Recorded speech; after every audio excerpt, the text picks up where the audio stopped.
Le tennis français va-t-il enfin trouver un successeur à Yannick Noah, vainqueur de Roland-Garros en 83? C'est le grand angle de ce vendredi 13 mai.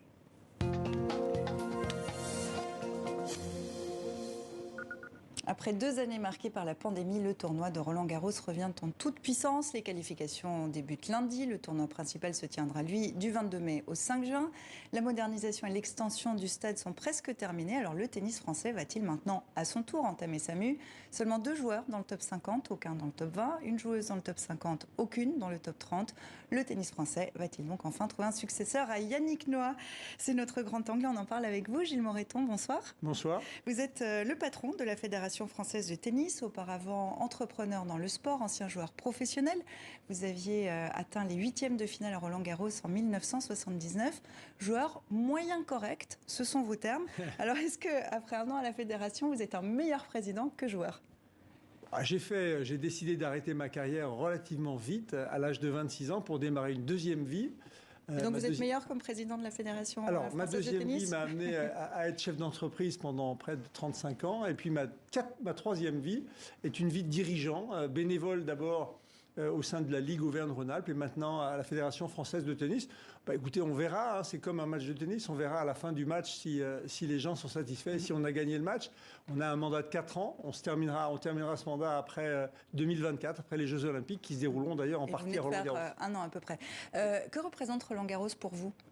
Alors d'abord pour moi c'est un monument parce que j'y ai joué jeune, j'y ai joué la Coupe Davis.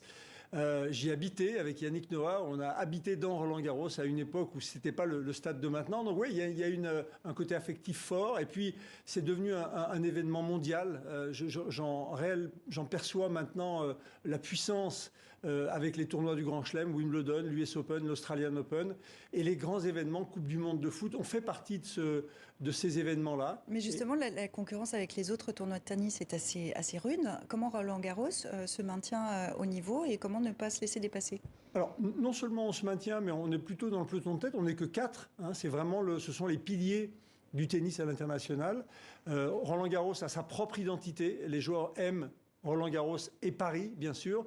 Et puis, on a mis l'accent, nous, sur l'accueil des joueurs, sur le public, sur ce nouveau stade. On a investi plus de 400 millions dans ce nouveau stade que, enfin, les gens vont découvrir cette année avec une jauge pleine après 2 ans de souffrance. De pandémie. Vous reprenez d'ailleurs les sessions de nuit qui avaient été testées l'année dernière. Comment ça va se passer? Ça va permettre d'accueillir plus de spectateurs, beaucoup plus. Est-ce que ça devient trop grand? Alors, non, c'est pas plus de spectateurs, mais c'est un nouveau produit. Le stade est conçu avec un toit maintenant, c'est-à-dire qu'on peut jouer le soir, on peut jouer même s'il y a la pluie, et on va accueillir le soir probablement une population différente qui travaille dans la journée, qui va pouvoir venir avec une animation musicale, des DJ qui vont mettre un peu d'ambiance avant le match. Bien sûr, le match restera sérieux et comme on a l'habitude de le voir, aussi autour du terrain, on aura des LED, une animation qui sera visuelle. Donc on est dans un produit de spectacle un petit peu le soir, alors que dans la journée... C'est une façon de se renouveler justement, de continuer à rester un des meilleurs tournois? Oui, alors chacun doit garder son identité. Wimbledon, les Anglais sont toujours traditionnalistes, ont maintenu des bâches sans sponsor. Nous, on a une identité qui est propre. Les Américains le jouent à l'américaine, ça fait du bruit, ça bouge pendant les échanges. Voilà, chacun a sa spécificité. On a, nous, à la française, avec beaucoup de style et de classe, je le dis, parce que le stade Roland-Garros est beau. Et on a des points d'avance sur nos adversaires. Alors, en janvier, vous aviez créé la polémique en déclarant que les joueurs non vaccinés devaient avoir le droit de jouer, alors que le public, lui, avait une obligation vaccinale à l'époque. Est-ce que vous regrettez ces propos? Non, alors c'était l'année dernière, vous parlez de l'année dernière. Cette année, il n'y a aucun problème. Non, là, il n'y en a pas, mais ces propos que vous avez tenus qui marquaient une différence entre le public et les joueurs, vous les regrettez? Non, pas du tout. Nous, on a suivi l'année dernière les consignes qui étaient les nôtres. On a été les premiers à mettre le pass vaccinal en route à Roland-Garros dans une jauge très faible, puisqu'on accueille normalement 45 000 personnes par jour. on en avait 5000, quasiment 5000 uniquement. Donc on a appliqué le pass vaccinal. On pouvait le gérer pour 5000, pour 45 000 ça aurait été compliqué, mais on a aucun regret sur ce qui a été fait l'année dernière. Alors, depuis le pass vaccinal a été suspendu, le numéro 1 mondial espère rebondir en Grand Chelem à Paris. Novak Djokovic aura fort à faire pour tenter de conserver son titre cette année. Oui, un Roland-Garros très excitant cette année parce que très open, ouvert du côté des filles, parce qu'on a aujourd'hui la hiérarchie qui se bouscule, Barty, l'Australienne qui a arrêté, Swiatek, la Polonaise qui arrive, et puis deux jeunes joueuses, Raducanu, l'Anglaise, et puis Fernandez, la Canadienne, qui était en finale de l'US Open. Et côté garçon, alors... Là, il y a vraiment une meute qui arrive avec un jeune qui sort du lot, Alcaraz, l'Espagnol. On va y venir à ces jeunes joueurs, mais un mot d'abord sur Rafael Nadal, blessé. Il sera à Roland-Garros. Alors, il faut savoir qu'il était déjà blessé l'année dernière. Quand il perd contre Djokovic en demi-finale, il dit rien, mais il a une blessure au pied. Il s'est fait soigner. Moi, sur ce que j'ai pu lire, j'ai pas d'informations particulières, mais sur ce que j'ai pu lire, il aura à Paris ses médecins avec lui. En tout cas, c'est ce qu'il a dit, déclaré aujourd'hui. Donc, ses médecins pour son pied. Et qui lui permettront probablement d'avoir un accompagnement tout au long du tournoi. Donc je ne vais pas être rassuré parce qu'il a été blessé et il a eu du mal à finir son match à Rome hier, mais confiant quand même parce que je pense qu'il a envie de jouer. Oui. Vous évoquiez Carlos Alcaraz qui est cette sensation du tennis mondial. Il peut remporter Roland-Garros ? Ah oui, carrément, oui. Il est aujourd'hui l'outsider, mais il n'est pas très loin parce qu'il est maintenant 6e ou 5e mondial déjà. Il est tout jeune, il vient de battre dans un même tournoi le 1, 2 et 3, Nadal, Djokovic et puis Zverev. Non, il est là, il peut gagner, bien sûr. Alors on va s'attarder maintenant sur les joueurs français pour leur dernier Roland-Garros avant la retraite. Jo-Wilfried Tsonga et Gilles Simon ont reçu une invitation pour le tableau final. Et puis il y a les jeunes espoirs tricolores qui sont à trouver du côté des qualifications. Lucas Van Hache a été sacré l'an passé à Roland-Garros Junior. À 17 ans, il récupère une invitation. Rencontre signée Karine Henry et Camille Ballan. Sur les murs, de chaque côté, des portraits de légendes. Kuerten, Borg, Agassi, Nadal. Il faut les longer pour accéder au central. Un long couloir pour passer de l'ombre à la lumière. Il est beau le cours. J'espère que j'aurai la chance de pouvoir jouer ici cette année ou dans les années qui viennent. Lucas Van Hache est un espoir du tennis français. L'année dernière, il remportait à quelques mètres de là le tournoi junior de Roland-Garros. 6 matchs et aucun set perdu. Depuis que j'ai commencé à jouer au tennis, je déteste perdre et je fais tout pour gagner, je fais tout pour réussir, je fais tout pour être le meilleur. Mon mental, c'était mon point fort quand j'étais petit, mais ça pouvait aussi devenir mon point faible car je suis assez nerveux. Très tôt, une psychologue l'aide à gérer les émotions, les défaites et la victoire. À tout juste 18 ans, il est 377e mondial et impatient de rejoindre le cours des grands. Il me paraît énorme. Parce que si tu es ici et que tu vas faire des droites-gauche, faut y courir.